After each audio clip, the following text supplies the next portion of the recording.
Okay, let's do it. End of the week stream here.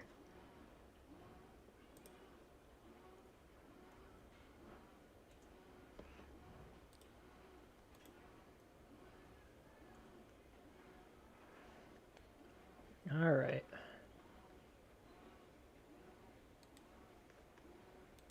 This is strange.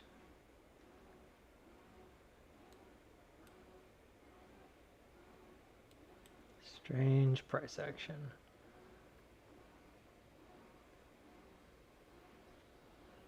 Actually came back above.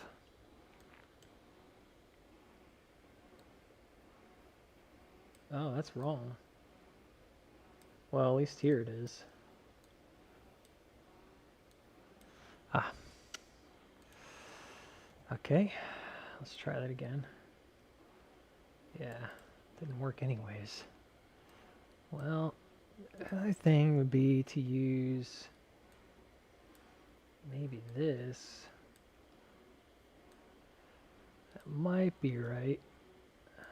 This is some kind of like a top bottom structure. That's close.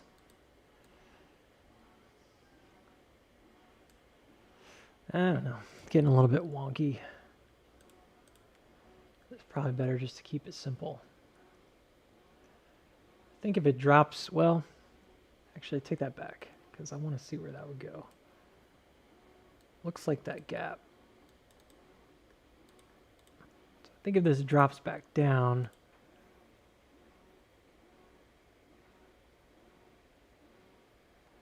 it's going to go to here.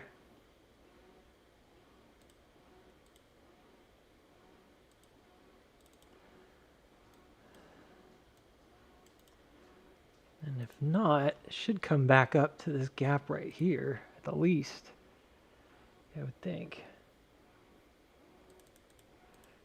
So, decent chance. It's always like right in the middle, isn't it? Of course it is.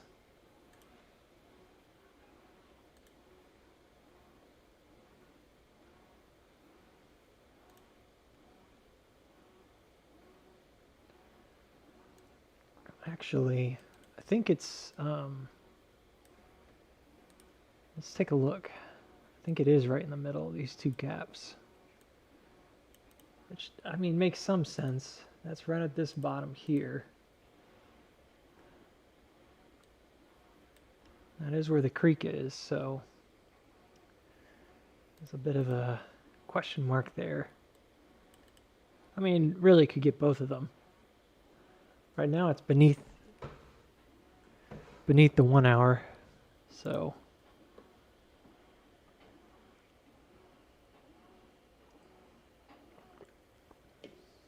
why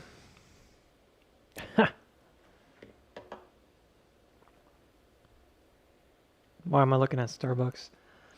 I like Starbucks from 83 back to 95, but there's a possibility, of course, it doesn't get there all at once. And there's a lot of places that did not get checked down below. So I'm just kind of going back through and looking again. Really, like, none of these got back tested. So that's a lot. So there's a lot of possibility down here to come back to the floor. And I'm wondering if it's done. It kind of did the cross and jumped. Usually, if it's above the creek and it makes the jump, which it did, and it holds, which it looks like it's doing, I mean, that's kind of all the prerequisite you need. Like, certainly there could be another drop here. Like, that's what I'm wondering, you know, there's space. You can see that right there, that angle coming down. It's pretty steep. So this is wide open if there's a desire to get it down here. But nevertheless, could have a little reaction first. And ultimately what this is a big widening, so there's definitely a strong chance it's going to run hard. So what I'm doing, I mean, it may seem a little silly because you're like, well, you know, you've been watching AMC and all this other stuff. The market's already made its run. Well, that's exactly my point, right? Some stocks have made their runs and some are kind of like struggling to kind of keep forming a bottom. You look back at Tesla, the way the bottom formed, and you look at something like this, it's certainly not unreasonable that there's just a weighting of news here. And it's almost definitely going to be heading back up towards 99 and then 112. So I find it to be a fairly straightforward play. As long as you play long term past June, I think you're okay. Even if it came down here, I think it's going to come back up. There's a lot of things that didn't get checked. And it sort of starts with this trend, and that's where I'm like not really sure yet. Maybe it hits there and comes down. So whether or not it hits here, I don't know. But then I would expect it to make a move all the way up here. And usually there's some kind of another triangulation. And I'm thinking it's this back here, this early support at like 91.5. It looks right, like that area. And it's not that great of a support. Obviously, it was widening out. Even if this were like bearish, you would expect it to come back to the middle.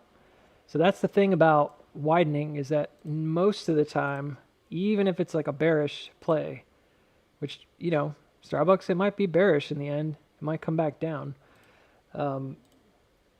Even if it's kind of bearish, the long term almost always comes back to like the middle. So the center mark here seems to be around 95 maybe. About $94. Yeah, this one goes way back. The support. That's a good one. But I think this actually had built out kind of up part of the way near 94. So it's not like this is the end-all be-all play, but $95 is a good move, and I made good money on it. It's a very active options chain. So it's an easy to trade. I mean, just look at the hourly. You can see how like we just pushed up. We haven't really made that footing yet, but if he makes that footing, it's going to be moving. It's a good trade. There's money to be made. Well, so AMC kind of struggled today to make that return. I had a lot of funny little charts that I had posted early in the day. I was kind of on my way out. We were going to get some supplies because I had to cut a tree limb that fell in a yard. Well, almost fell. It was dangling. It was a big, big tree limb. It was not small. And that was on top of the chainsaw story I told you guys about the other tree that fell. So now there's like a lot more wood to cut. Because we had that, it wasn't really a tornado, but apparently there was a tornado warning. And there was like, you know, hail and stuff. So it was a big storm. The wind was strong enough to rip a big tree limb down in my yard though. So it was really strong wind. But this whole like price action has been kind of so-so today. You know, at first, and I'm going to get into this in a minute. If we want, I'll just kind of leave this down here and simplify it. I can't really do that, can I? It's all one piece. Of course it is. Well, then what I'll do is get rid of this stuff, and I'll talk about it from here forward. So when I look at the market on the whole, I think that it's important to recognize that the market was ready for a 4, and we had talked about that excessively, that it's at a place where it's going to probably start widening. You might get some more upside, but on the whole, like, you kind of already made it to where you need to go. And like we were talking about, IWM is probably going to come down to near 198 is what I marked off. It came down to 199.60. Now, I still think it could come down more. I don't think it's necessarily done. And I actually think it could end up way down here at 192. But this should not be surprising to anyone if you've been paying attention, because we had a 1, 2, 3 in my opinion. And I think that 3 hit the 1618 and then some for some tickers and some ETFs.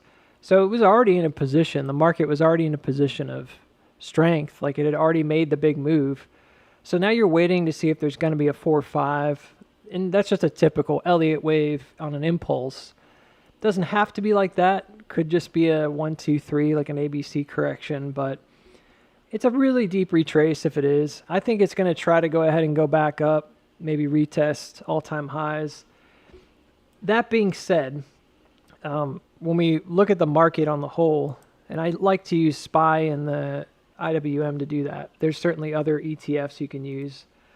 We would look back at this and suggest that some major trends have been checked and broke, especially right there in April. Some major uptrends have checked and broke, and then we had another one that was significantly higher, and we're sort of in that pocket right now. That's exactly where I would have placed us going into, the middle of the summer this year. Like, we probably were going to have a big rebound, but I don't necessarily think that this is like the end of the bear side either. And there's a lot of varying opinions on it for sure.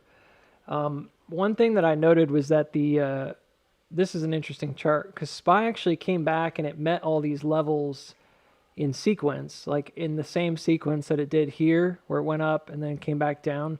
It's retesting all the same markers up to the top. So what happened when it got to the top was that it got to this place where you start feeling that exhaustion. The market was really just running on fumes, and you hit some levels around 598. But this support right here is where I was looking because it needs to come back. It hasn't checked this area at all. And we're there right now. Now, could it go beneath it? Sure. But this is where we ultimately left off anyways in February, and where most of this starts can be traced back to March, right? And then slightly before in February. You could say January, but I think a lot of it really just started around Valentine's Day, actually. So let people be bearish if they want to be bearish. That's fine. But I don't think this is like a forever pullback. I think this is just a wave 4. Wave 4 is historically a very corrective wave, which means that usually it breaks the trend. Did this break the trend? Yes. So if you're asking like, well, could it be a wave 4? The answer is already there, which is that, yeah, this actually already broke the trend, which makes sense. So there's a lower trend here. That's the most extreme, or I should say the widest trend you could make.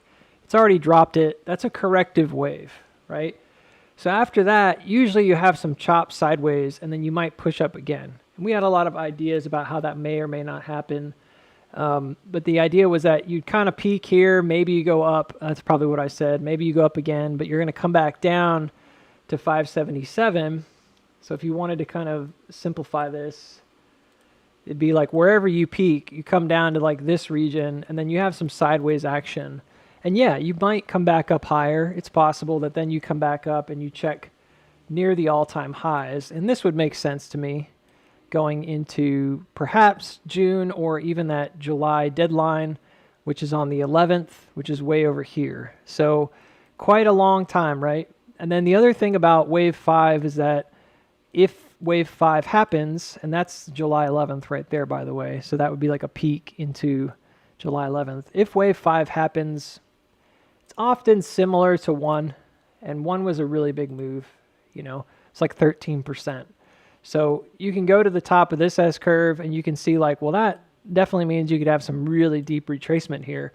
We could be coming all the way back down to 560s or 550s or something like that. It doesn't have to stay up this high. So certainly it could, but I would not be surprised if we get a kind of double top action. That's usually what happens, is that you get a little bit of a breather kind of action, and then you would come down, and then there'd be some kind of like a rally, and it would be like a U-shaped rally, sort of like that, where you'd have like a pump, and it would hit higher, and then it would back up, and then pump again. And probably does the same thing it did over here, because we're going into a sort of a rinse repeat. Well, why not just stay at the same levels? Why go higher? I'm not 1,000% sure that it's going to go higher. That would be a really silly thing for me to say. But there is a precedence for it, because there's an S-curve, exaggerated as it may be, that was kind of reaching towards 630s. And as upthrusts go, if you're gonna go for it, and you're gonna try to get to, even if it's distribution, you're gonna try to get that upthrust in the end. This is usually what we see, like this kind of motion right here, where it tries to push, and I think that's what you're gonna get. So I don't know for a fact it's gonna come super low, but there's this red line below, which is clearly like a support. It's got a little bit of this inverted head and shoulder feel to it. It's mimicking the way this walked up back in 2024 April all the way up through December. So there's just a lot of little things that add up to this kind of wave being an upward wave. If you want to keep it really simple, think about it like a little bit of an inverted head and shoulder. Super straightforward. Like very simple, you know. This could be it right here, and it ends up coming back to, 571. Maybe there's no like crazy second move. Maybe it just bounces out a little bit, and then there's a spring, and then you basically just go. And then after that, I do think, depending on what happens, I'm pretty sure it's going to be bearish again, because even if you were to go and you say, well, I don't necessarily think it's going to do this. That's true. I don't necessarily think it's going to do that either. The thing is that this set up in a particular way where we have some early sign of weakness right here. Now, I want you to take note of this, because this is kind of the key to everything, I think, ultimately. Right there, right around that marker, you have that early sign of weakness. If you go back and you look at the current SPY chart in this area, you might say, well, do we have that? Guess what? Yes, we do. Is it as severe? No. But did it develop much the same way? Yes. Well, maybe it did that, but it was just a spring, Booksy. I don't think so. I think that's on purpose. I think just like this back here, this develops, and you could say, oh, that's just a spring. All right, well, why are we there? Why did it perfectly triangulate where we go to later in the future? Because if it goes down, this is bearish direction. It's not really like a predestined kind of thing. We don't know for a fact. And there are times when we've seen these kind of weaknesses develop and they don't pan out, or they don't seem to pan out for a really long time. But that's the weakness, right? Why? Because ultimately, like, if this doesn't go well and we don't find support, whatever is going on timing-wise here, probably year over year, May, going back to May, right? Or April to April, okay? So back here, this is April into May, and you're developing like maybe a year-long plan. You can certainly see why that might matter, especially if they saw the writing on the wall, which I'm sure a lot of people did, because the tariff thing wasn't news. It was part of the campaign trail. So much so that smart people get out of the kitchen.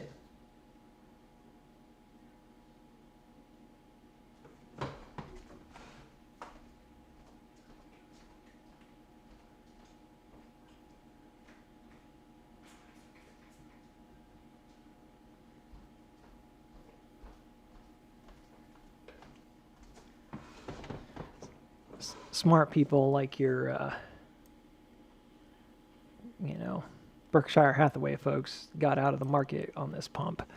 Anyways, point being that this kind of early indication tells you like where we maybe go if there's downside again.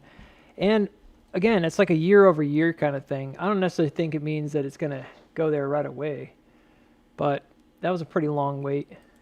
This is a lot smaller, could be more compressed, but certainly like it's not an impossibility, There's a lot of long-term trends that leading to like 450, which I remember a lot of people saying that they thought that we were going to go back to 450. And that's where these bearish trends right here and here are developing out. And that's probably like, I don't even know, late next year or something like that. Hang on. Let's take a look. Maybe mid next year. That's 2027. And it actually looks like it's that gap zone, doesn't it? Well, we're not going to get there. Never say never, man. It would make sense. This was the place that the creek was jumped a long time ago. I mean, it would make sense. That level might need to be retested. Kind of just took off, never came back.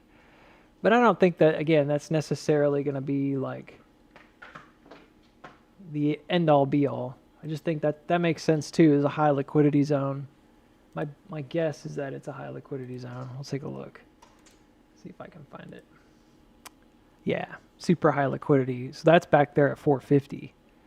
So probably it's more about the bear market, like searching for liquidity, you know, like sellers know that this is where we want to go, and buyers for that matter. But this is like the place you had the heaviest amount of trading.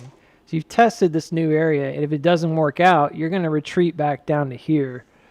So actually, this all makes perfect sense because that's like right on the dot, the highest liquidity we have at like 440. So that makes perfect sense. Anyways, do I think it's going to go to 440 by 2027? I don't know. If it turns into a full-fledged bear market, why not? You know, that's not that far. It's probably a pretty decent retracement from this bottom up. It probably ends up being like a 618 or something. I would venture a guess that it is. So you'd go into like a final distribution stage and then, yeah. And then if you bring this up to like 530 or to 630, then look at where that is. The 618 is right there at 434. It's pretty smart. And I don't think you have to do that. Probably could just leave it as it is. It really wouldn't make any difference. There's still a gap right there. So all of that makes sense long term. So anyways, why talk about this right now? Well, the market was already starting to correct, and it was already in this mode of like it kind of made it to the top, but it didn't quite go all the way. And my argument was just that, well, there's probably like a last burst in store before July. I don't know if it's going to do it before then. This is an estimation of timing, but it did work quite well. So I kept it. It is a bit of an inverted head and shoulder, and I noticed that more on IWM than I did on SPY. SPY is kind of like crazy looking. IWM is really low by comparison compared to its highs, and it really looks like it's struggling to even get back into that channel, whereas SPY is like well above it near the top. So this is like more or less like an inverted head and shoulder opportunity as well, kind of right where it's at. And I mentioned it could be a widening shoulders. You could have it kind of come down wider because there's another angle down to like 192. So that being said, everything that this kind of reddish day represented to me wasn't really unusual. And when we were looking at some other tickers, I'm like thinking about that in the back of my head. And then I was looking at AMC like, all right, well, AMC is a bit different because it's late to the party, just like GME. And they both, GME had definitely more of a sustained run up. And they're both in kind of a weird S-curve. They're both kind of iterating different things on their own accounts. They're not doing exactly the same thing, but they're iterating their own model quite well, quite consistently. And yesterday I was working on a chart and I didn't finish it because there was a tornado warning, but I finished it. I finished the chart. I might show it to you in a minute. It's okay. There's nothing wrong with it. It's just the conclusion that I came to was pretty much the same conclusion as always, which is that it's entirely possible that this doesn't go any further. It's entirely possible this only hits like 340 and then it's done. But there's enough precedence there to suggest that it's probably going to widen out and finish what we thought was going to happen, which was a bigger push. It's going to do another iteration here and push up again. Does that have to happen? No. It doesn't. And I think that unfortunately, my experience in this community is that if you say something you think is going to happen and then you get there and it changes, sometimes people don't take that very well. But the truth here is actually quite simple. It's very, very simple. I think we pushed up, we hit 335. I said that 335 was the biggest problem zone that I could possibly think of because of what happened back here. And it also presents like a sticky zone of like possible just deflection. You just stop, okay? It boils down to kind of like two ideas that are both essentially the same thing, but one goes a little farther than the other. So this is idea one, which is that you have generated a top range here. So you went all the way down, and basically what you've done is defined the pocket. So you've defined like bottoms and middles essentially here for a range you're going to trade. And then you've also done the same thing here. You've defined like bottoms and middles. When you look at it that way, this doesn't seem particularly confusing at all, because you can kind of tell like, well, in that case, this is just a wave, which it is. You know, and that's one of the simplest ways to look at it, is that this is just a wave. The problem, of course, being it was hard to track where the actual wave was, because there's so many hits down here. There's like every single one is like off, right? But this is essentially where it is, right? And so you'd look at that and say, all right, well, this is a wave that's kind of trending or trading along where this guy was. And this is essentially the same thing. If you look over to the right side, and so I think there's a bit of debate maybe, because I had some people even in the Discord today who were like, well, I don't think it's going to go any further.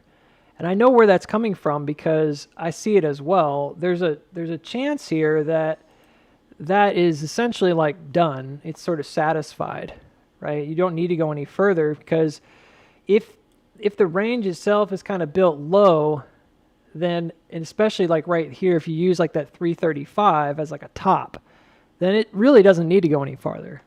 And I found that there was a pretty good, very different, it's interesting how similar but different they are. There's a really good, and I'll show you the GME chart too in a minute. There's a really good downtrend that you can draw, and both of these are legitimate, but this is like a narrower downtrend. So I could see why somebody, I'm putting it on the screen right now as a screenshot. I could see why somebody would look at this and say, well, it's hitting the top of the 4 hour. It's just going to distribute right here and then slump. Like that's it. It doesn't need to go any higher. It's already met it. And it does look like it. There's 1, 2, 3 hits. 1, 2, 3. That's a really solid trend. There's only one hit on the top, but would then be multiple hits in the middle. And it would make sense as like a breakout zone, you know, as far as that goes. Anchors pretty well.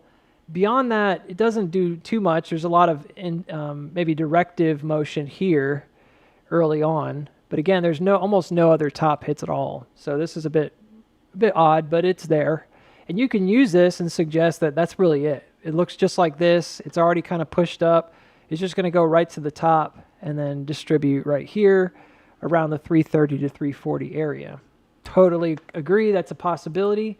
When you look at on balance volume, it's also possible that it's done, because the on balance volume is at a particularly interesting place. I'm going to go to the 4 hour, where again, like you can kind of make a case that, well, it's already hit the top. Like I can draw a trend right here that's fairly good, and I can make that case and say, well, I think this is actually kind of done. It doesn't look like it needs to go again. You know, if it pushes, it just barely pushes. It's going to be right in the middle of this widening, and that might be enough. You may not need to go all the way to the top like we previously thought, or I previously said. I thought maybe it goes all the way to the top. Maybe it doesn't need to.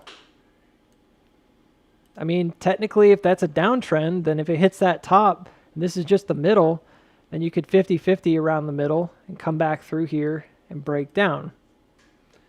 I did find evidence that even in the midst of that, you might see an up thrust above, because timing-wise, I don't think it gets you low enough, even by the 8th of August, by earnings time. I don't think it necessarily gets you low enough into this zone. And I think if you wanted to get all the way down into the zone, you'd probably have to do something like this, where you have like a pullback period, which I'm already kind of expecting anyways. You'd have some kind of a pullback, and I'll talk about that in a minute, because of iterations you would anyways here. And then you would push back up, and this could be an extension. There's a cross trend here that makes perfect sense, because it's the cat ear cross. It all sort of jives well, and then this is like an extension over the top. I'll make this orange instead of blue so you can see it a little bit better. Let's just make it like a lighter color, and then you could extend down through the bottom all the same. And that gives you like a kind of a reason to kind of have like a bounce and a final drop in, probably a final iteration, as we would say, like another copy paste of the chart, so to speak, on a smaller time frame. All of that looks really dramatic and scary, but we did traverse this once before, and that's right here. So interesting, right? Because in the price action, this particular trend, which we've already kind of drawn out, it doesn't touch like this. The OBV does, it would be like if this had come all the way down, first of all, to this trend. And that's very different, you know? So it's like there were multiple hits on it, but it was like down here. And then it looks like it's trying to get up, but this already looks like it's already at the top. Well, if you just look at that, you'd be like, well, we're done, you know? It's never going to happen. So we're going to end up like dropping off the face of the earth, right? I don't think that's necessarily the case. I'm not sure yet, but we've already known this for a while. So certainly, could you make a case that that's it, it's done, it's over? Yeah, I think if you're using some of the other stuff that we talked about, you're using this on balance chart like this, not that on balance is the end all be all, but this kind of matches that idea that it's sort of done. But, and here's the however, in the spirit of mathematics and just not being overly biased, you know, I still think that this is a very strong trend, because if you look at the top to bottom period here, even though there's not very many hits at all, this particular traversal of the range is not met at 315. And you can't even use it because your range would only start right here in July. It would start like a new range. Now, is it possible, because there's a creek there, that already happened, and you're definitely wrong, Booksy, it's going to do that? Yeah, it's possible, like I said, that trend is already there. But even if that were the case, and that trend is there, one thing that would be kind of interesting would be to also look at this as a potential widening. And I think there's plenty of people who could try to make that argument. We've tried to make that argument at different times, as opposed to just a channel down. It does by default mean that you're going to run into some resistance here, but this is the 4-hour moving average anyways. This is curious to me though, because even if you even if you use this chart, you run into resistance here, period. But notice what happened back in November, and I think this is really interesting. In November, there was an upthrust, and then it passes above it, and it comes back down on top of it, okay? So the motion here is you go up, you come back down through it, and then you come back on top of it. It's just an M cross, right? Notice what we're doing right now is much the same. And this is actually very consistent with what we talked about yesterday, which was an iterative motion. That if this can come back down and land on top of 290, it could go below it, really doesn't matter. At some point, though, if it breaks back above 290, then it does stand to reason that this could still have another pretty decent move in it. In fact, it looks almost exactly like the top over here, which is kind of interesting, okay? Well, why would it do that, you know? Well, why not? This is the same exact place. Do you see that? It's the same exact place. If the argument was that it's hitting the trend and it's not going to go any further, okay, we could drop it there and say, all right, that's it, hit the trend, it's done. That's not quite what happened back here according to the EMAs. It can't just be that argument that it's got to the 4 hour, so it stopped. This is very similar in a lot of ways. This breached the 4 hour and pushed up quite far. Even here it breached it and then backed up and ran again. It's very reasonable to say that this may just very well need to drop 312 and head back down towards 291, you know, before a takeoff again. Well, that actually works extremely well with both the comparison that we made to the 2020, I think it was 2023 area, where there's a widening around this level at 321 as you go out. It works extremely well to support that idea that this actually widens along 321, right? Which is totally reasonable to say right now. And, like, because we did that comparison, and it works with forward iteration motion, which is currently being set up.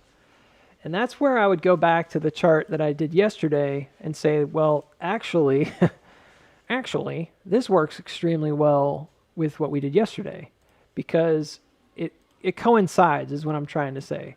Like the chart I did yesterday was I essentially just took these iterations and I mapped them forward. I'm not going to do this again. And I'm not going to sit here and be like, trust me, bro, either. I understand that's a difficult one for people to kind of wrap their heads around. Iterations are weird. They are. But what I was really focusing on was this double blue line coming down as a middle wave, and then the compression therein of each of those as parallels, and what happens when it comes back up in the S-curve. And what would happen next, mapping it backwards according to just proportion, nothing else, just itself, the current trend, the way it's moving. If it did the same exact thing, which is it's like breaking out, laying up, breaking out, it would lay up and it would come back to near 285. That should sound very familiar. I just said like 291, right? That's interesting. It's basically the same level in that 280 to 290 region. It may break below 285. It may even go as low as 277 because if this gets the final extension up to like 345 or 340, then the 786 and 854 are actually right here on this particular pocket. At first, this might look really confusing, and I understand why. It looks like a difficult one to read, but every one of these S-curves is anchored to one of these little like Christmas zones. They got red and green on them. Don't ask me why, they just do. Every single one of them is kind of anchored to one of these little Christmas zones. And there's a particular place in each walk down where it generates a resistance. And that resistance is then broken on the way out. It even happens down here in like the micro realm right there where it's broken on the way out. It's pretty fascinating. This backup correlates to a resistance zone right here. That makes sense. It's not like the most profound thing in the world, you know, but it's there. Because it's essentially like an S-curve would push up, find resistance, and then if it breaks out from that resistance later, it would have this big move. That's essentially what we're seeing every time. When you track them down to the smallest, the most micro of the iterations, it's this tiny little area around earnings where it's like hyper compressed M crosses. And it right now we're on the 4 hour. It just looks like a bunch of tiny little candles with wicks. That area is the smallest of the M crosses. Everything else in some ways is like a mirror of what we see on the opposite side. Does that make sense? You could try to do it that way. You might get a little bit stuck, but you're more than welcome to try if you want to try to measure from the middle. I did do some measurements, and a lot of them seem to pan out towards about June 16th, which of course then found out that the GME earnings is on the 13th. And I was like, okay, or the 12th. And I was like, all right, well, that makes sense. So it's kind of aiming for that similar pocket. There's nothing else here for AMC to grab onto data-wise, time-wise, except for just like mirrored M crosses. So I did measure it, if you're wondering, and it does measure out to about this time period. I got a bracket between June 6th and the 16th. June 9th is a Monday, and the 16th is a Monday. June 6th is a Friday, and the 13th is a Friday. Friday the 13th, right? It's perfect. Perfect time to rug pull. So anyways, what I did is I just watched these iterations. I said, all right, what happened from iteration 1 to part 1 here on the smallest to part 2? What happened in iteration, let's just say iteration A, part 1, part 2? What happened in iteration B, part 1, part 2? And then what would happen in iteration C, part 1, part 2? And it does map out to get you all the way up to $4. So I thought that was really fascinating. But, this is the big but, a lot of it is based on what happens right here. And there's a little bit of like uncertainty on my part, whether it's actually going to make that push all the way up or kind of do what it needs to do right now. Because what happened previously is when it entered the Christmas zone, there's a double up thrust and then it chops back and it does like a 786 retrace. And it actually did much the same thing here. When it entered like the Christmas zone, it chopped back and did a big retrace and then it goes. And then it does the same thing over and over. Well, there's another precedence for it, which is this guy. This is actually a really similar, if you want to say fractal, this is a really similar fractal setup right here. This to this, very, very similar. And to this breakout right here in terms of like function and what they're doing with it and volume to some degree, right? You can see it in the initial break and the second volume. And look at that back here. And if you go in and want to observe it, it's very similar. But I was actually looking at this not from a carbon copy perspective of that, but like rather what happened here. And they just have deep retraces. And the reason that they do is because each of these has a fanned motion. Because every time we jumped the creek here, and every time we pushed up a little bit higher here, we generated like an outward motion. So there's like a curvature here, and that curvature is made up of like a bunch of different straight line creeks. And what happened is that every time it pushes up and it forms that resistance, there's like another creek there, and then there's a backup to that creek at some point right here. Like that one jumps over, hits this Christmas area, and then rejects, head back to the backup. But they're like fanning outward. Well, the next one up is basically like right here. So if you go back and you look at where it is, there's like this pocket right here. It's kind of this gap zone, and you can kind of curl it out depending on how you do it. But I think this is the way I ultimately came down to it. These parallels is I was working downward, and I was like, man, every single one of these is like flatter and flatter and flatter. And you get to this one, and then all of a sudden it like kind of clicks into place. Like everything sort of sets right. It's like when you're doing those lock picks in Skyrim or something. And you kind of have like this motion of like, oh, that actually fits the whole bill. And that's what I did. And I was like, that actually sets up as a parallel structure. And it never checked this parallel. Like the back test is not there. And I went back and I double checked and I was like, well, did it always hit that parallel? And yes and no, but it's a very consistent move. It did it right here as well, in that it sets up, see on this little bridge here going downward. So you would expect it to do something similar if it's going to back up really far. And this is where things get a little bit complex, but this is basically the only two places I could draw it. One was like right here, which is very low. That's way back down to like 270. And the other place was up a little bit higher. And that's kind of using the intersection up top here at 335, which I kind of like better, because it puts it back in the Christmas zone, which I noted in the first one is actually kind of where it goes anyways. So after I started looking at that, I'm like building out the, just kind of like how would it work, right? This is roughly what I came up with in terms of timing. And I mean, this is what I came up with, but it'd be like basically you would chop through here going into June, and then you would drop down pretty hard, probably by the 6th. And then you would essentially break out again because you'd have a big upthrust. Now, one thing I didn't put on here is I didn't put this first and the second, which is important. So one of the things that's kind of wrong about this one is, as you can probably tell, is it doesn't have this like push and then the second push. There's nothing there. So you might have to fill in the blanks and say, well, do you mean that it's going to go up here and then come back and do it again and go a little higher and then drop? I don't know for sure, but what I did do is I checked out I did it again when I did the second. So I did a completely different chart, right, is what I was trying to say, is that basically this was from yesterday. I finished it.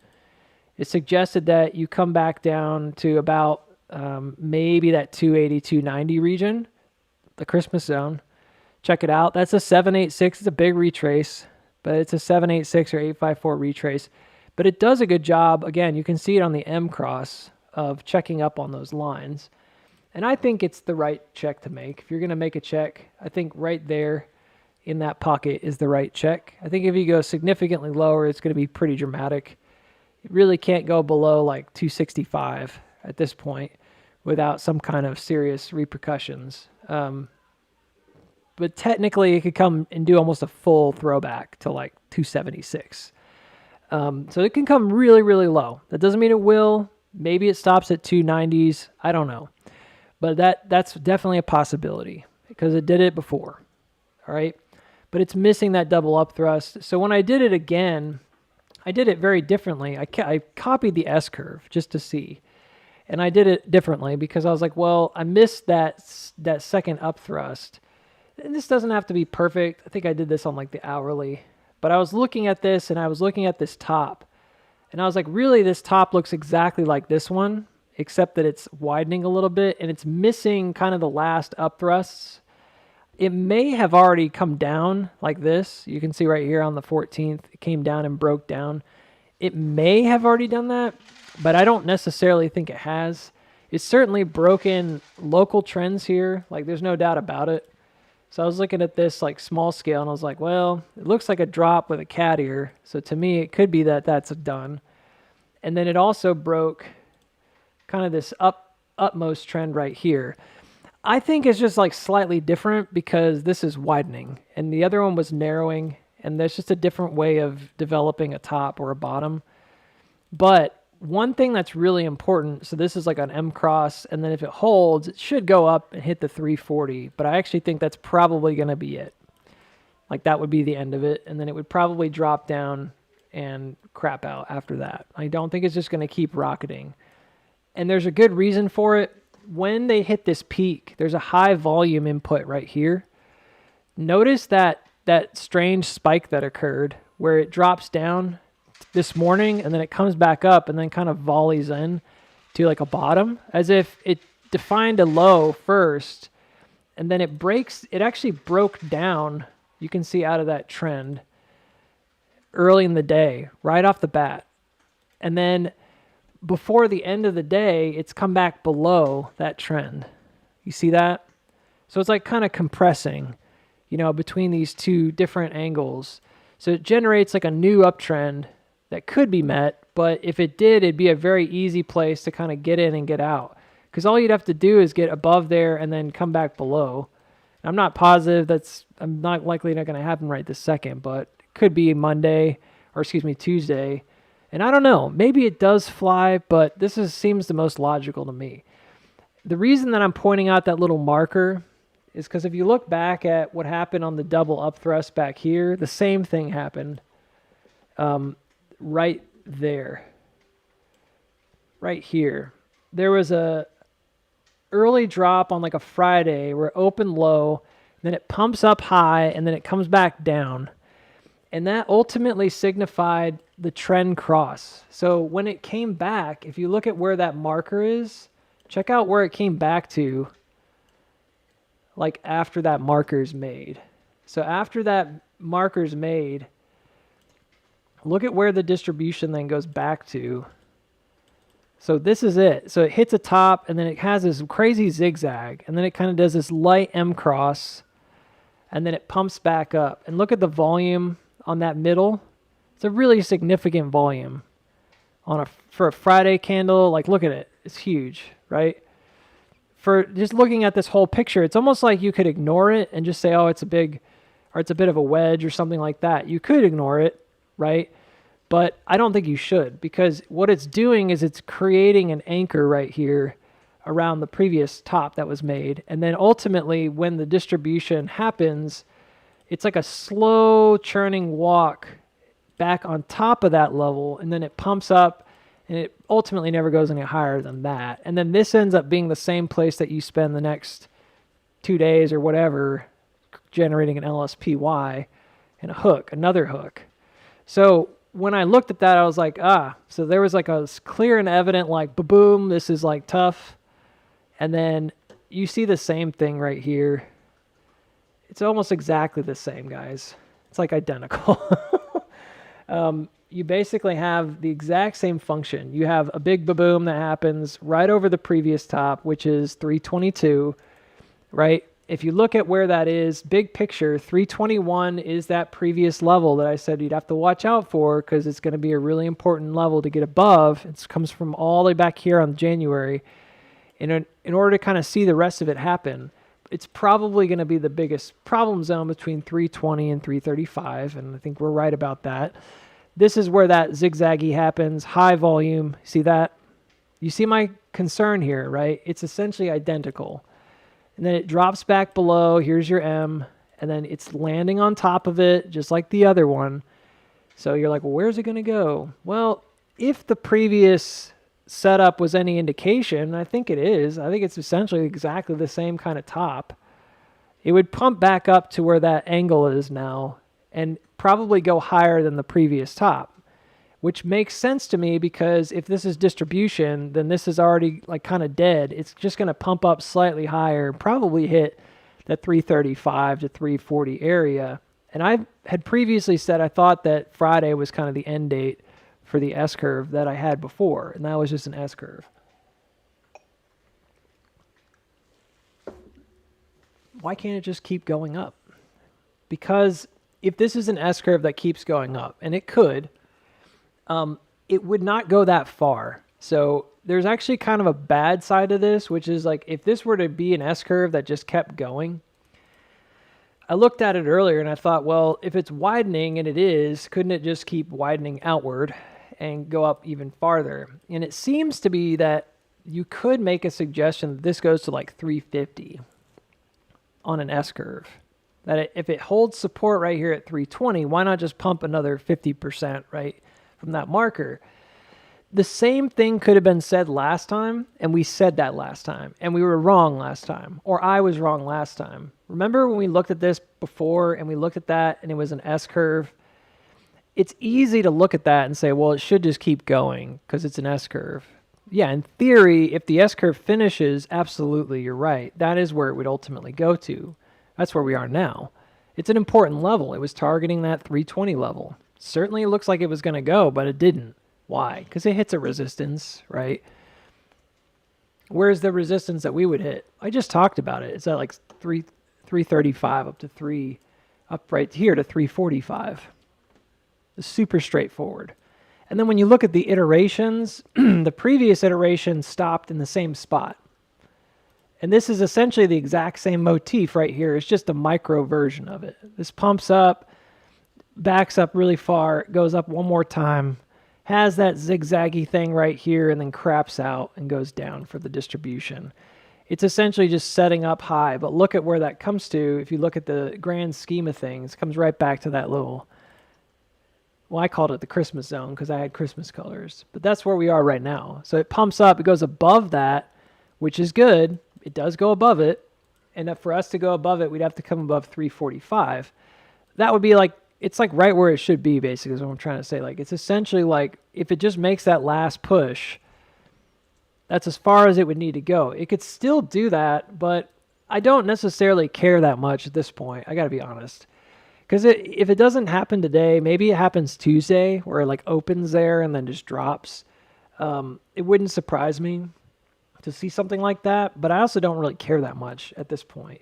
I think because in my mind, it's like, well, the move's already pretty much happened. And at this point, we're really looking for a pullback. And if you don't believe that this is going to happen, you think it's going to keep running, the 4 hour is already way overbought. You know, a GME is the same way. I mean, there's places, obviously, where you've got some room, depending on time frames, but like, it's ready to go, you know. I don't see why this needs to go significantly far.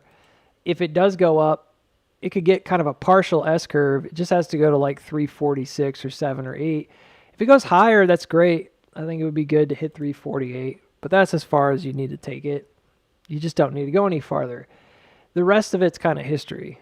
Then that widening breaks down. It's essentially like a double flush. So I think it's pretty likely, even now, that this is going to come back up again to near 340. And I think that's probably it. After that point in time, I would be very surprised if it kept running, because everything else about these iterations is like, all right, you're done. Now what? Really, the last two times it came up into that little Christmas zone. So the first Christmas zone, because like these are goofy terms. Yeah, I know. First one is kind of complicated because these are actually like sideways and up. This is where the iteration changed character, right here in the middle. So it's a bit tricky because there's like a cross that happened right here. This is like that weird M that we saw leading into earnings that we thought might just explode because it was like really tiny. That actually ends up being like more or less like the first M cross right here. This is from the middle. So it's complicated because then like this ends up being, again, kind of like the first. But if you look at the resistance levels, so this is where it chops, it tries to go, so on and so forth. And then it does it again here. And I think it's going to do it again right here. It's the same exact area in theory. This is essentially how the iteration boiled down.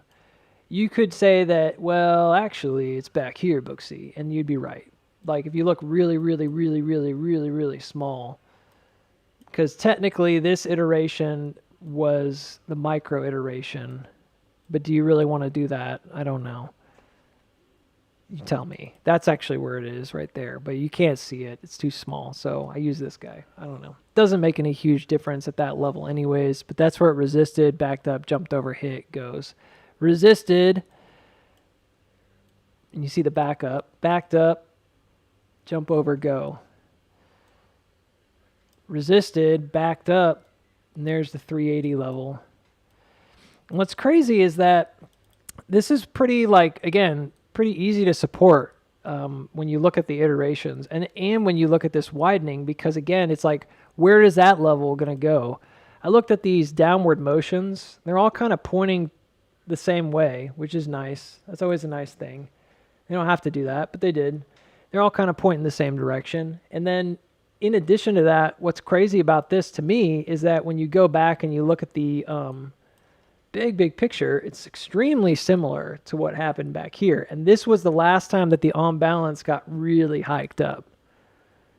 It's essentially the same exact pattern of jump. Like there's a widening that happens right here across this middle, which is what you'd expect right here. If this is starting to widen and then it breaks out, it's almost exactly the same. So it's fascinating because the iteration, which is simply just like, oh, it's expanding out the same thing, the iteration matches to hit those creek jumps and the widening matches, and it would give you that same result. So what happens after that?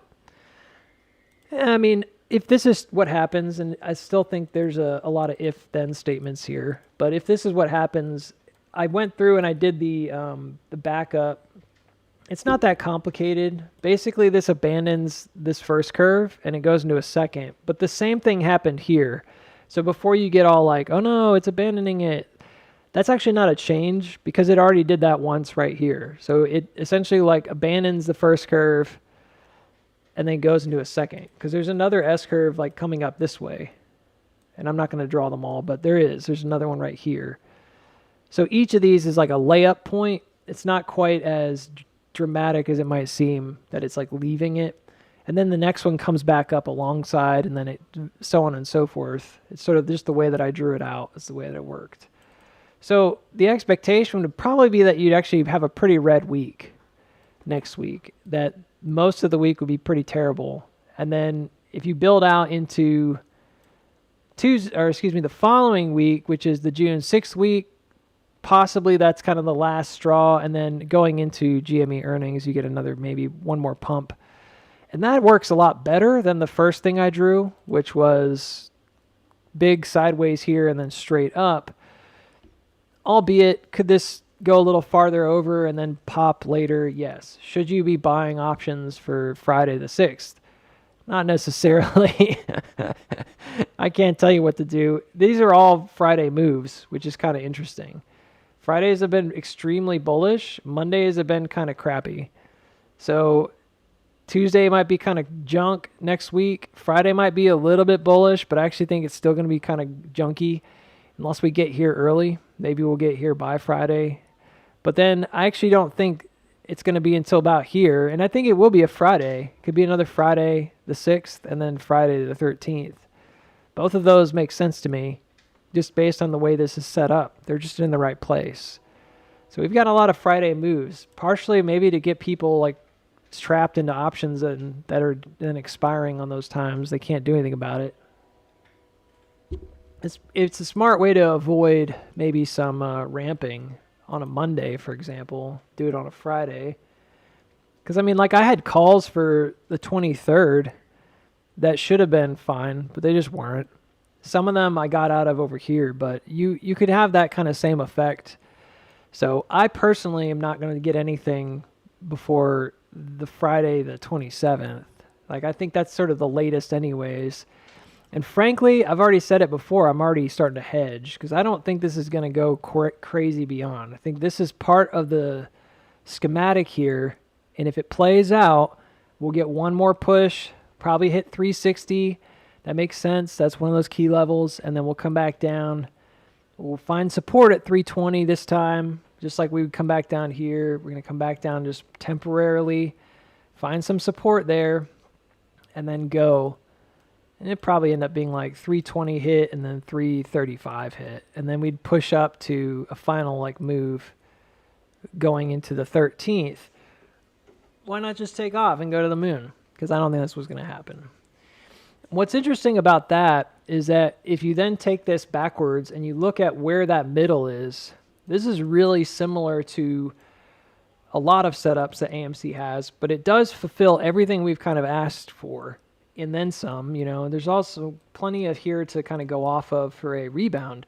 Because the middle, I did just a quick check on where this sign of weakness was going towards August. And the middle, if it goes down to like $2 in August or thereabouts, the middle of that is 292, which is right around this pocket. And I think that's a really fascinating, important region to like just take a look at that and say, oh, well, yeah, that makes sense. There's a good reason that might be established as a middle. Certainly looks like an important anchor for the entirety of this movement. So if you're going to kind of run the gamut here, you'd go back to the top near 383 and above. You may not get above there. I got to be honest. I don't know.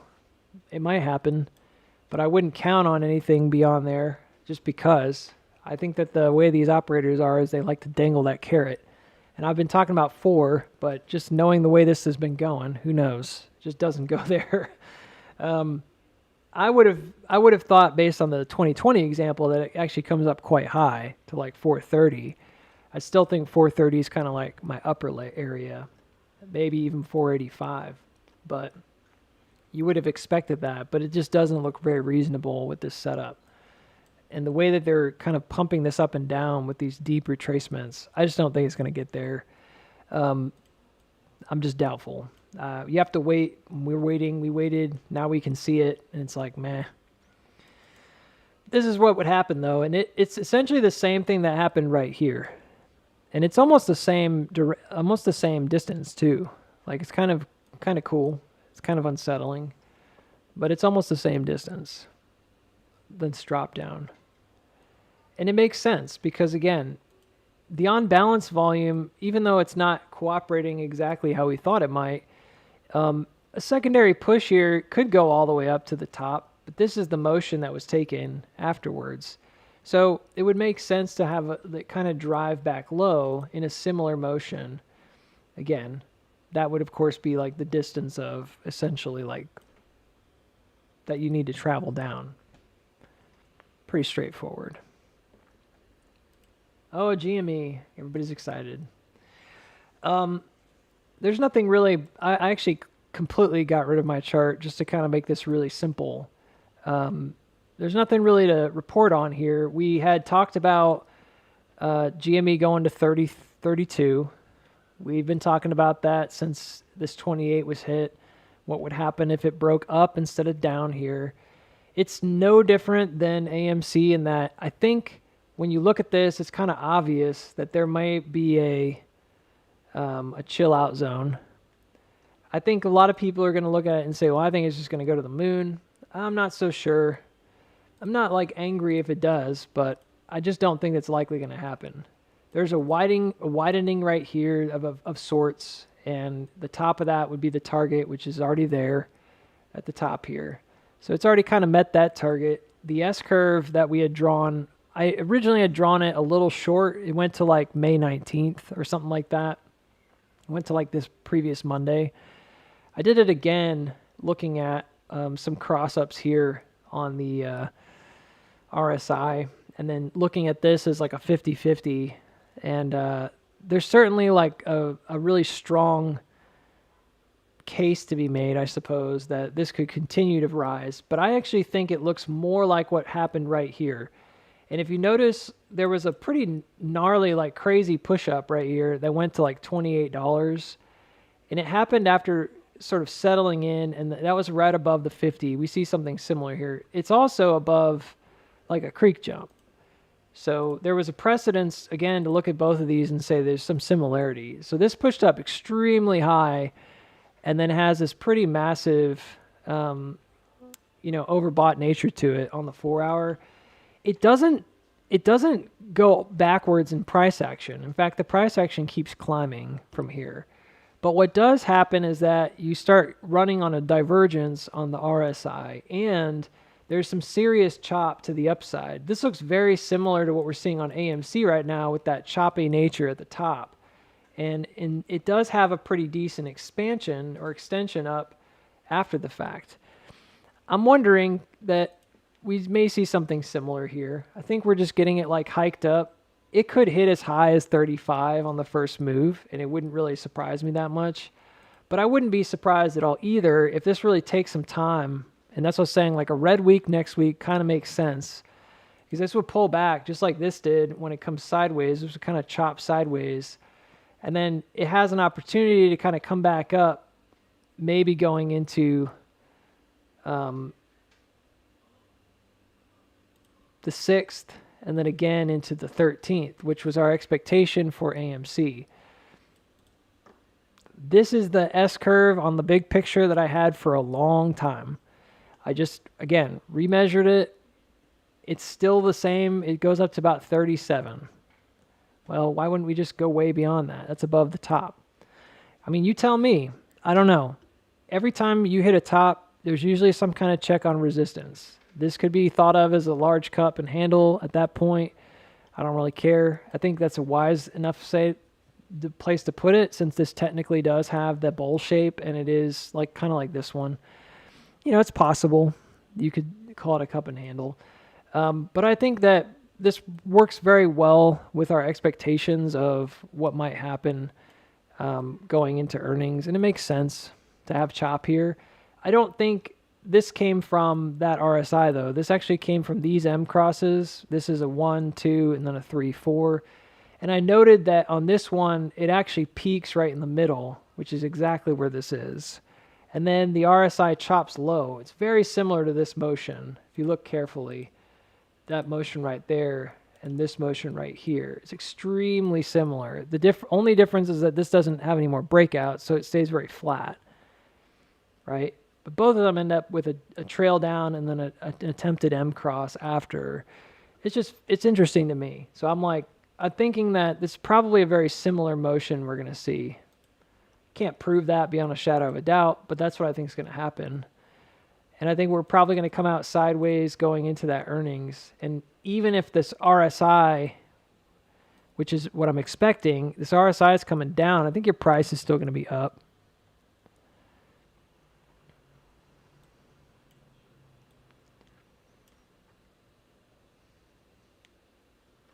I think it's going to chop up into this corner is what I'm trying to say going into earnings. I'm very reluctant, and I will stay reluctant to suggest that it's going to break out right now. I think that when you get to that place at earnings, I think that's probably where you're going to see like the most likely place for a bigger pullback. They did this weird up thrust motion back here. I don't think this is something you want to ignore, this downward motion, because this is the kind of thing that when you get to this place right here, you're like, okay, that's a pretty even keel S-curve kind of motion. I can kind of do whatever I want with these boxes, of course. I don't have to have them at all. You can see if you take it from this cross, it's done on the 6th. And if you take it from the second cross, it's done over here on the 16th. Makes sense. The 6th and the 16th were the 2 dates we talked about. This is very curious to me, though, because it's like drop and then M cross up, and it's like they left this open for some reason. There's no checks on it. We did not back up here. I don't know what else to say other than like it almost makes too much sense to me if this goes up to the top that there could even be like some kind of a dramatic after earnings dump. Like it pumps up into earnings and then the next day or the following week, it's actually dropping back down. It looks like a rotation to me. And that's just one of those things, like, I can't prove it, but it would not surprise me at all if this kind of has this crazy drop motion. And I already think that AMC is going to drop. But I don't think that this for GME means it's done. I don't think it's necessarily going to go down for a spring. I think if it holds up pretty good, even if this happens, it may not go as low. Maybe the goal here is not to get it the same distance-wise, for whoever opened up these positions, I guess, bought in there. But perhaps just to get back to that level and retest that level, which also makes sense because that's like right here. And again, that's like specifically the level that we did not check. So like coming out, we just broke out and went. So it would make sense to come back. And then after that, I don't know. I really think that GME is in a position of potential strength. If it doesn't just kind of do the same thing again, I think it could pretty easily build back out and start an actual like squeeze motion that frankly could last a very long time. But I'm expecting maybe August. I genuinely think it's going to tie into AMC at that point. This is very similar to what I had on the chart anyways. We just had it maybe a little bit more dramatic at different points. So, whatever, something like that. So I think GME is going to chop back up probably towards 46. I think there's one other piece of evidence for that that's very important, which is I believe it's the top trend now. There's a lot of evidence for it. I'm not going to just sit on one thing, but so this is like a bigger M cross right here, right? It makes sense. But there's another piece of evidence going to the top. I'm going to look at that one.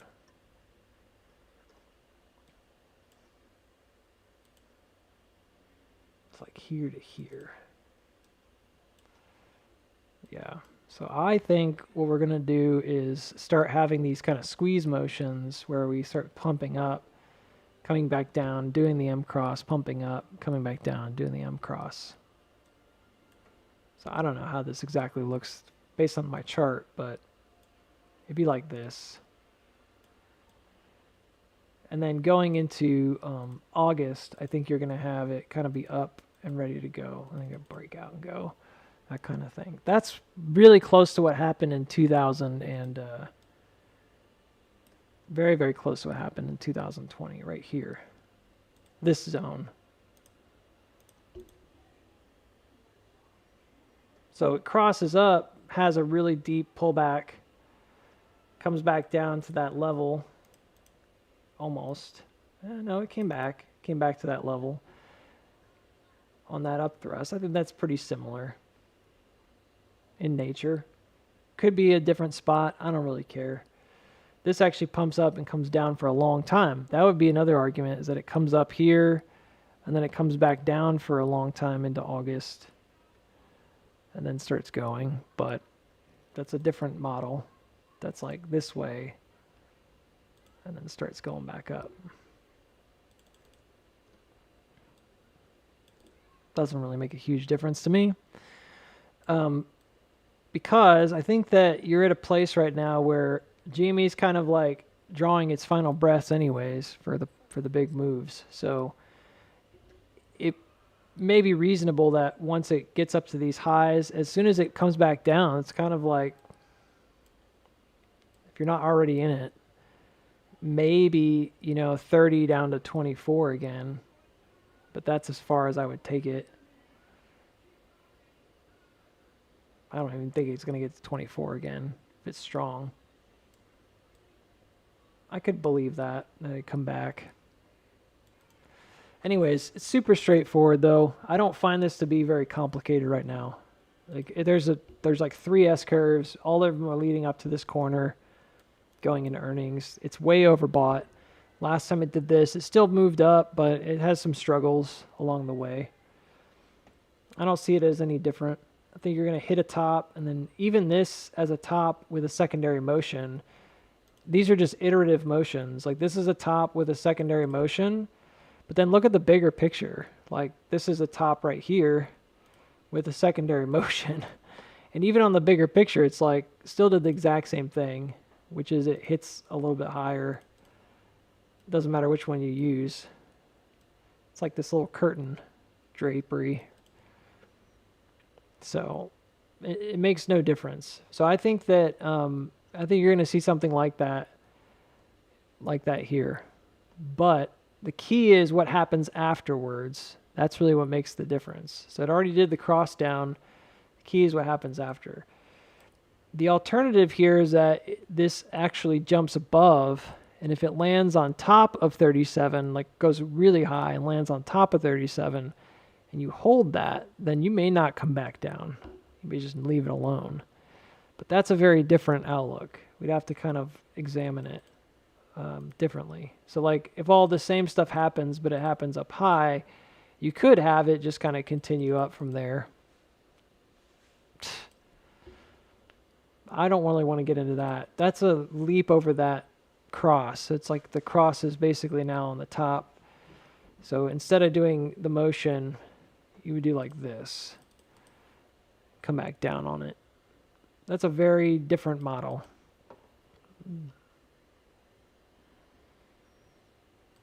Not impossible. It's just that's not usually what happens. So, 0% on the day. It's wonderful.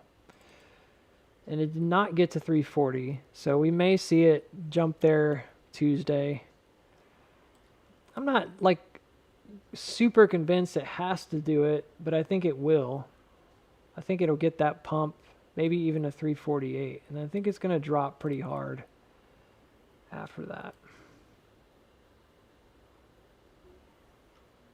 I'm sure it is, you know. I would challenge you to go back here and look at that area. Look at the area around this earnings and see what happened in the first moves.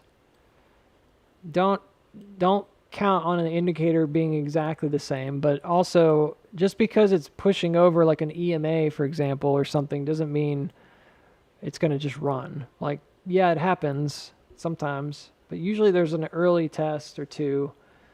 And then if it breaks, you get that run. We'll see. I think closing above the 4 hour is really strong. It could give us, again, evidence that this is going to just push all the way up. But it's done that before. And it's done that back throughout here frequently. So in and of itself, it doesn't necessarily mean it's going to run. We'll see the MACD. I mean, my 4 hour is already way up. It looks like it already broke out, which makes sense. And I had a trend set up, although I don't know if this makes a lot of sense, but way up into this pocket going into the 12th.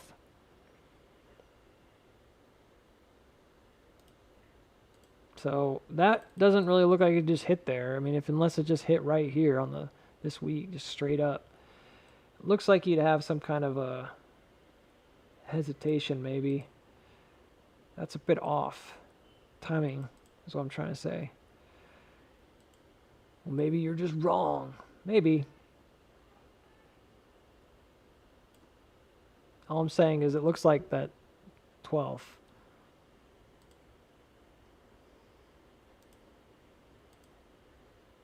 Yeah, there's not really another way to do it. That looks like the same date. I usually try to check twice. It's the same time. So the layups here on the waves are going up towards that pocket on the 12th and 13th. They're not going up right here. It doesn't mean it couldn't happen, but it would make sense if this hit high and kind of like chilled out for a minute. Maybe not even that high, and then went up. And we look back at what happened over here. Let's look at the same time. This does the same thing, although I would say that this looks better. But it is a cat ear, so it's going up on that second ear. Really similar motion, guys. This motion right here. And what's I was saying earlier, it's the same like S-curve motion. It's almost identical.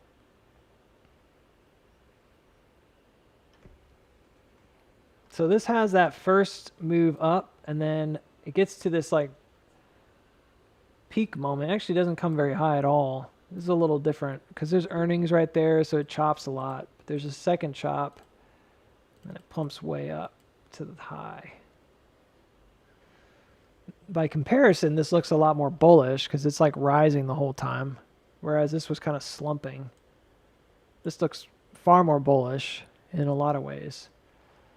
But then again, it is a big move. This actually goes from the bottom of the channel to the top. This only went halfway from like, not even, well, maybe like 3/4 of the way. It doesn't go the full distance, so it's a bigger move. I guess what I'm saying is like, we looked at the iterations. They have there's pretty strong evidence that you might have a pullback to like 280s, 290s, maybe even really low, maybe to like 276. But certainly like 290 seems reasonable right here. And it does make sense because it kind of works really well with the previous setup. So anything can happen. This took a little while. This was probably like a week or two, I think, right there. Easy to just say, oh, it's going to definitely happen, but I don't know. Don't think that's really the case. I would be surprised. Based on the way these iterations moved, it seems like it's going to hit this and then come back down. If we're fortunate, we don't go below like 291. And then we break up again, and this time we go up above. We hold the support at 320 instead of dropping it. We hold the support at 335 instead of dropping it. And then we pump up. GME earnings, and then that's the whole move. Totally makes sense to me. So during that time, there'd have to be some kind of a corrective nature right here, right, to come back down. But I think it's reasonable. There's enough time there to do it. And then I think you just have like a bounce. I don't think it's that complicated. I'm trying to see what happened here. It really doesn't even have much of anything. It just kind of wiggles. But there is a bounce there. So there'd probably be some kind of a wiggly motion here. It probably stays pretty elevated. Like that.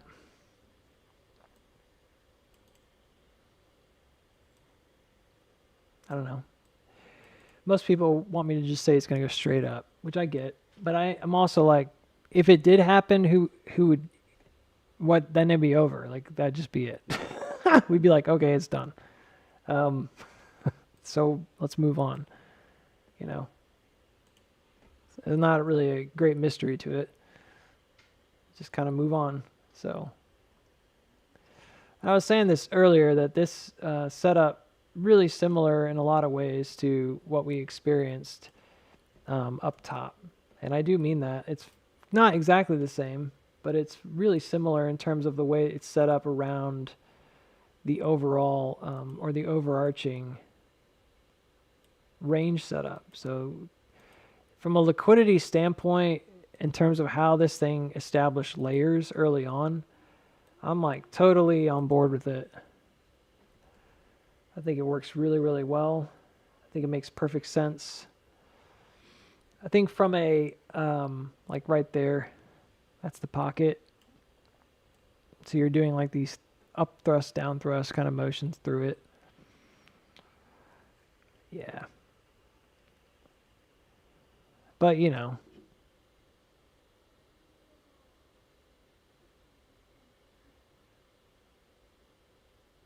AMC hasn't been capable of a big move lately.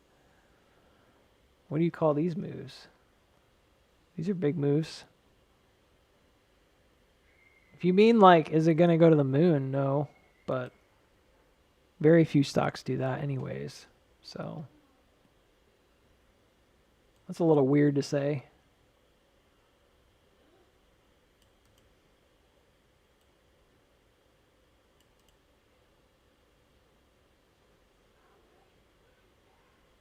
Yeah, I think we're right. Really very similar setup.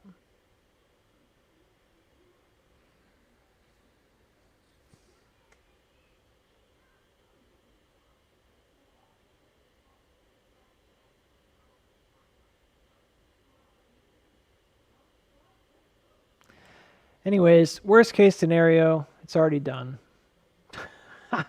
So that's not a big deal. If you're like me, you probably were taking profits all this week and last even a little bit. I've been pretty happy with it. And going up to 4 is a big deal, but I'm like not super concerned about it just yet. I think the first pump, pullback, that would be an opportunity to buy. This is not a small move. So again, I'm not really sure. The statement that it doesn't look capable of big moves kind of strange to me, because like 291 up to 380 is like 30%, and that's conservative movement. So, and then if you take it from where we were at the bottom back here, which is when we were saying like, hey, this is looking really good, potentially, when it changed character, all of that is like 50% move. That's a big move for a chart. It's just taking time. And those options didn't do well at first. They just kind of sat there. But I held them.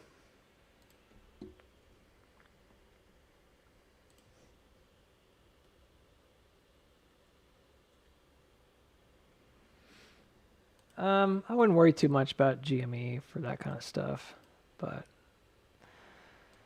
like I said, I'm not really sure if GME is going to have some upside. Maybe it'll go pretty high. Maybe it'll try to go ahead and push over that 34 top that it has, but I'm not thinking it's going to go straight up. I really don't. I think it needs to take a breather. The first major pullbacks may happen after like a delayed action of chop on the RSI coming back down. But it is where it needs to be. That's, I guess, what I'm trying to say. It looks like it didn't have any major pullback here until that moving average kind of hooked right there on November 20th. So, yeah, probably would be a few days. Maybe again, it does have some chop here, but it still keeps going up towards 37. That would make sense to me. So you just get a lot of ups and down swings from 34 to like 31 up to the top. Then you get some kind of a bigger drop before earnings. Seems reasonable too.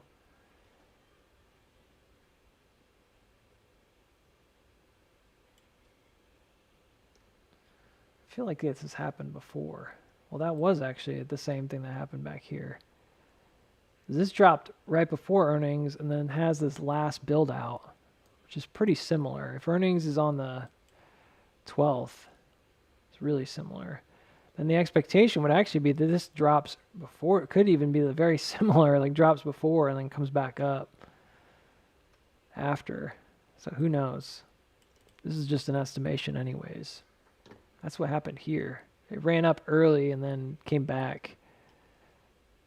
So yeah, it says June 4th, but I saw a press release that said it was on the 12th for GME.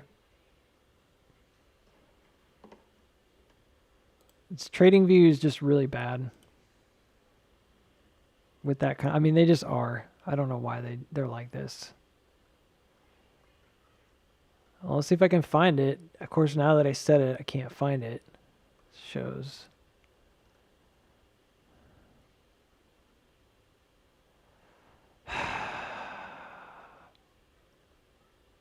Now I can't find it.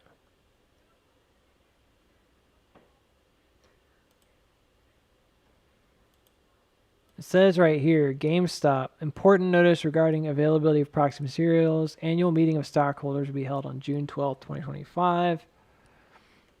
So it says something about the MicroStrategy thing. This was with a post from Momo.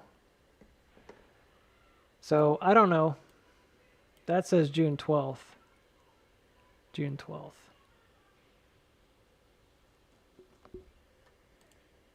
So we'll see. I'm aware that on TradingView it says it'll be here, the 4th.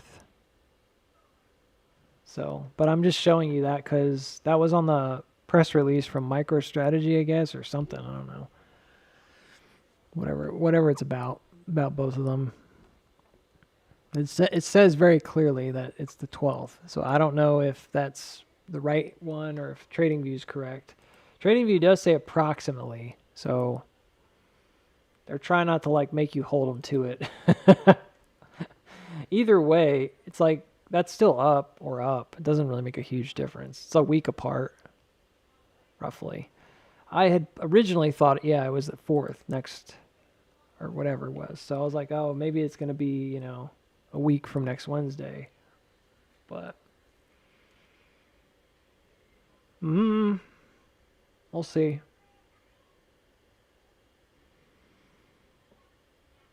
I didn't get to any of the ones that Jason had asked about, but I think I'm done today. Sorry. Markets are mostly done anyways, so looks like Starbucks might be dropping back through. That's not good. So like a head fake breakout. That does happen sometimes where like you push resistance and then you still need to come back down. This actually made a higher low, so I thought that was kind of strange. And then it came back up and made a higher high. So I thought, well, it's trying to change direction.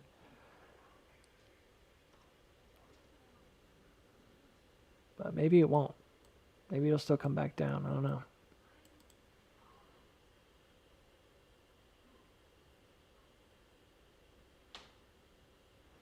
I don't know. That's a bit paranoia.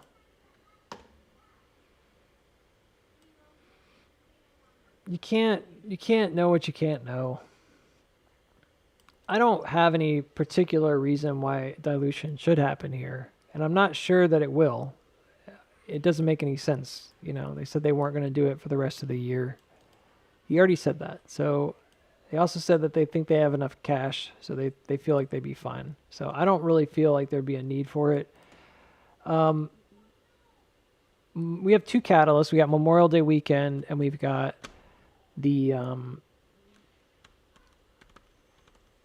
summer box office usually kicking off around Memorial Day weekend, long weekend. I know my wife's going to the movies with a friend tonight. And then you've got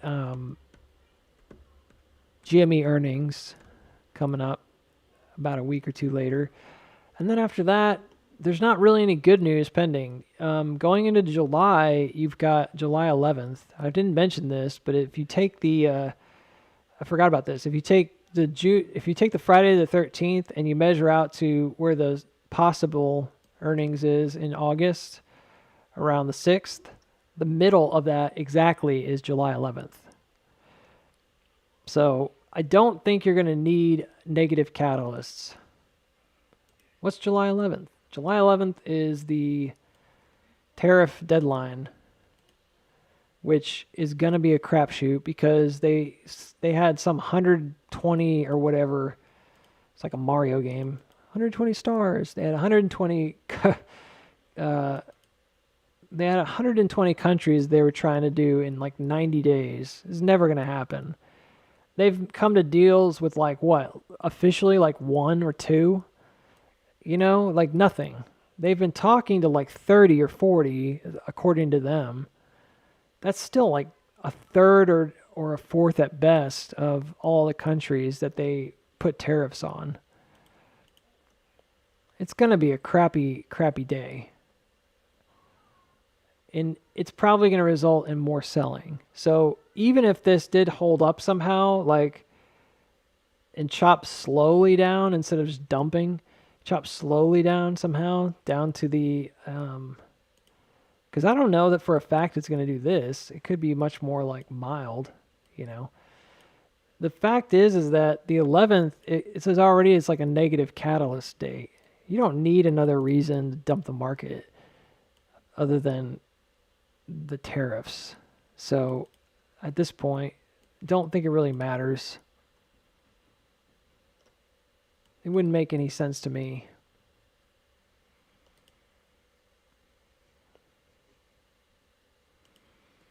And I mean, frankly, though, I don't think AMC was greatly affected by tariff news.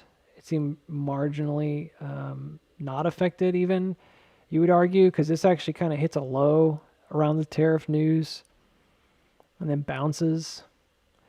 I think that the overall motion here was way overblown, for the dilution that was announced. This is ridiculous.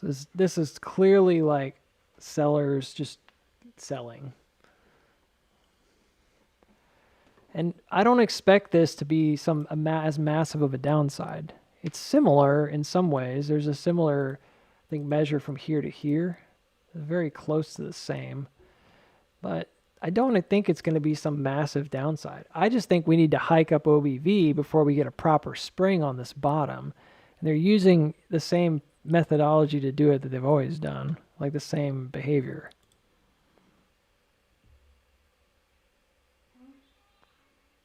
So, anyways, I appreciate you guys hanging out. Sorry if I didn't get to your stocks. I know that some people were asking about it. Just do some comparisons to, observe, and you never know. Maybe there will be something that changes here and it's different. I'm a big fan of the pump into a spring, and that's still what I've been going off of. By the way, I didn't talk about this, and I forgot to mention it. One more little thing, which is the daily moving average is going right up into that pocket, by the way. Sorry, that was kind of important, and I forgot to mention it. The daily moving average is going to be right at 380 at that time. You can see it. So that's a pretty big deal that it will be like right there. Makes sense. So there's another kind of piece of evidence that it might go up again. Sorry, forgot to mention that. When we were doing that earlier, I just remembered, oh yeah, that was there. So I'm still looking forward to next week, but I do think we might have some red before we get green again. The rest of it, whatever. So have a good long weekend. Don't worry about it. Don't stress.